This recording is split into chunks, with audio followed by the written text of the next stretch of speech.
Hi, I'm Craig with ApplianceVideo.com. Today, we'll be taking a look at your sump and motor assembly on this KitchenAid built-in dishwasher.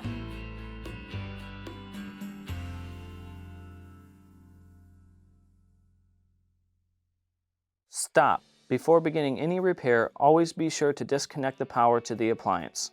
It is also recommended to test the outlet for the proper voltage.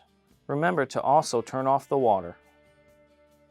A faulty sump and motor assembly would often result in a sound that you hear the dishwasher filling, but it will not wash. Now, click on the link below to view this repair video. ApplianceVideo.com guides you step by step, giving you the confidence to avoid recalls and callbacks, also saving time on repairs.